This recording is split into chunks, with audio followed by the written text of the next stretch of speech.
Diriwayatkan bahawa suatu ketika salah seorang sahabat Nabi Muhammad sallallahu alaihi wasallam yang bernama Nuban, yang sangat mencintai Rasulullah, datang kepada beliau dalam keadaan stres berat.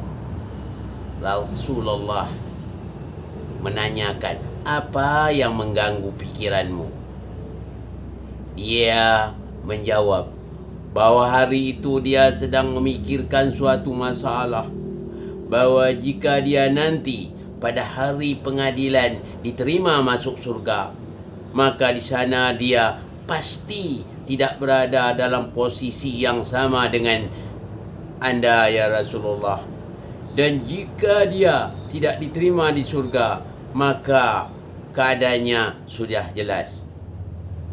Oleh kerana itu, dalam kasus yang manapun, dia pasti sekali akan kehilangan peluang untuk berada dekat dengan Nabi Muhammad sallallahu alaihi wasallam. Itu sebabnya mengapa dia merasa tertekan.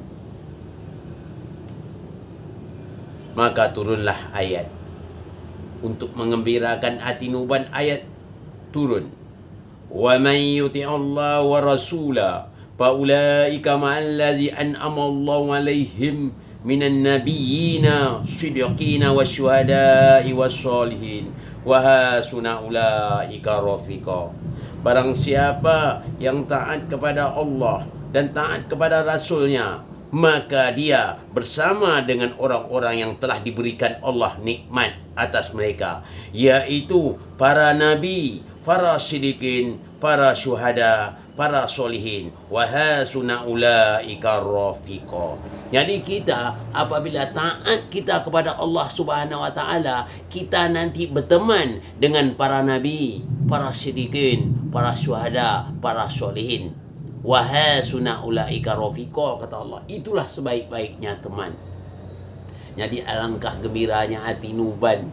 Dia rupanya merasa stres walaupun berada di dalam surga. Dia merasa tidak dapat bertemu dengan Nabi Muhammad sallallahu alaihi wasallam. Kenapa? Wajar, kata dia. Kerana Nabi Muhammad itu surga yang tinggi, beda dengan surga kita yang biasa-biasa. Dan Nabi Muhammad surga yang teratas begitu. Jadi dia merasa stres. Coba kita pikir bersama. Dia merasa stres tidak berjumpa dengan Nabi. Kalau kita bagaimana? Bisa juga stres, tapi mungkin kena mobil kita yang harganya 5 miliar habis dicuri orang, mungkin kita stres. Mungkin harta kita ludes terbakar, mungkin kita stres.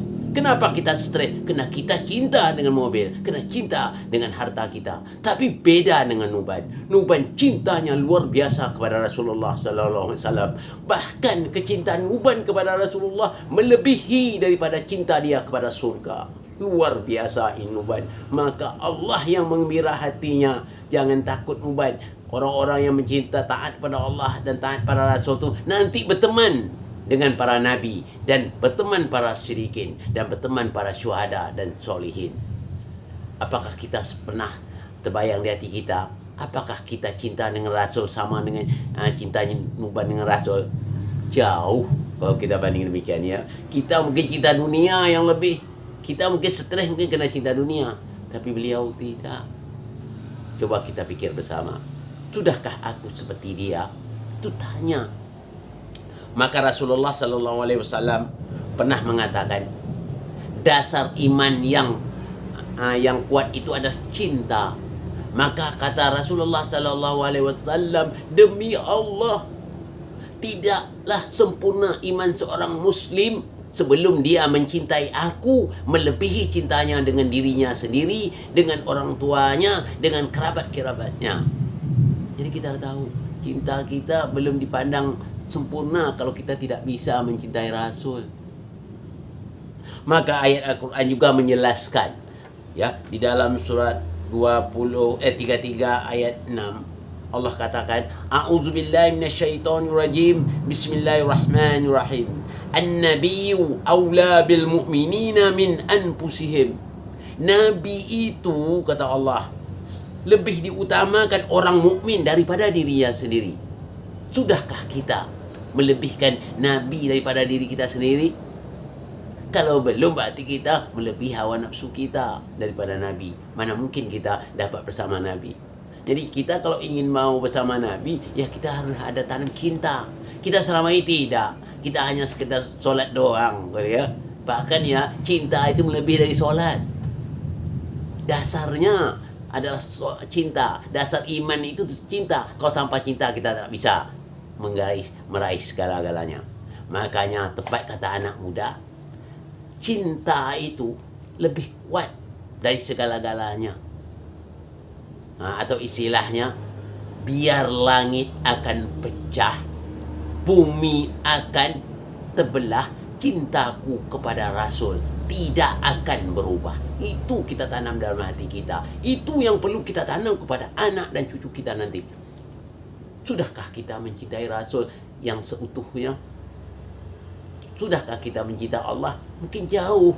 Mungkin kita selama ini hanya sekedar solat, puasa, zakat, kata kita itu dapat mengantar kita ke surga. Itu dasarnya iman dan cinta itu. Ya, cinta itu kalau seandainya melekat di hati kita, semua yang diperintah Allah semuanya ringan kita laksanakan, tak ada yang berat.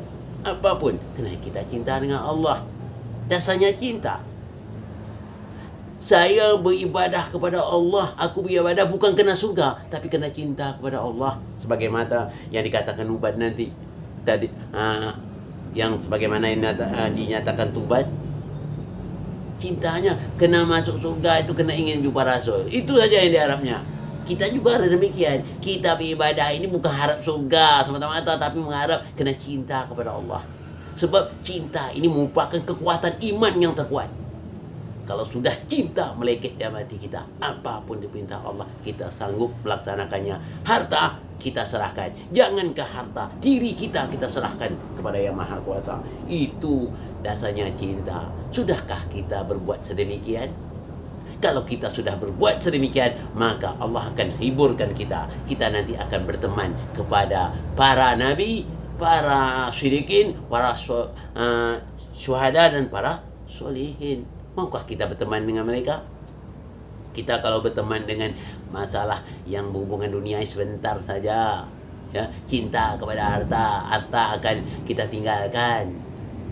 Cinta kepada yang lain-lain itu semuanya akan ditinggalkan. Kalau dia tidak meninggalkan kita, kita akan meninggalkan dia. Begitu.